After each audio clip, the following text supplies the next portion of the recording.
নমস্কার বন্ধুরা, বাঙালির রান্নাঘরে আপনাদের স্বাগত। বন্ধুরা দেখুন, আমি আজকে সজনের ডাঁটা আর আলু কেটে নিয়েছি। আমি সজনের ডাঁটা দিয়ে আলু দিয়ে চচ্চড়ি করব। আপনারা পুরো ভিডিওটা দেখতে থাকুন। আমি আলু আর সজনের ডাঁটাকে ভালো করে ধুয়ে নেব। ডাঁটা আর আলু আমি ধুয়ে নিয়েছি। তেলের উপর দিয়ে দেবো জিরে,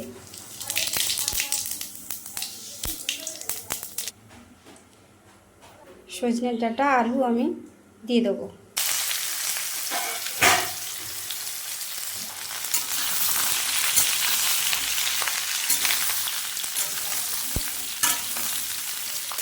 হলুদ দিয়ে দেবো।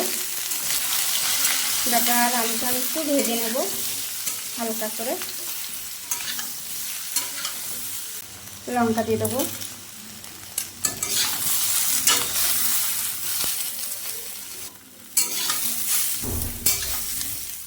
হালকা করে একটু ভেজে নিয়েছি, এবার জল দিয়ে দেবো।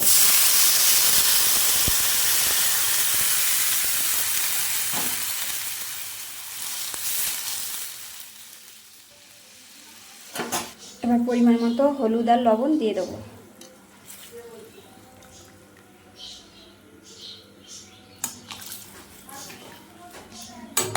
ঢাকা দিয়ে দেবো।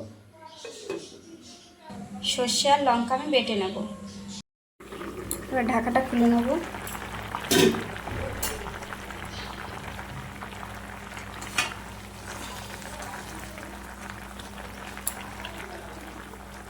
এবার সর্ষে বাটাটা দিয়ে দেবো।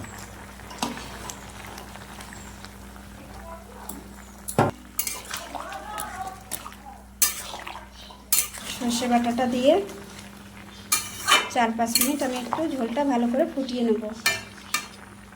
দেখুন, ডাঁটা চচ্চড়িটা আমার হয়ে গেছে। রোদের জানলা দিয়ে রোদ আসছে বলে রোদ পড়েছে কড়াইতে। এবার স্বাদ মতো একটু চিনি দিয়ে দেবো।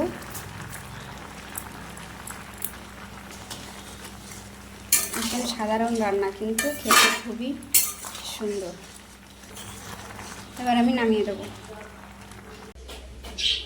দেখুন বন্ধুরা, আমার ডাঁটা চচ্চড়িটা নামিয়ে নিয়ে এসেছি। আপনাদের যদি রেসিপিটা ভালো লেগে থাকে তাহলে লাইক, কমেন্ট, শেয়ার এবং সাবস্ক্রাইব করে দেবেন।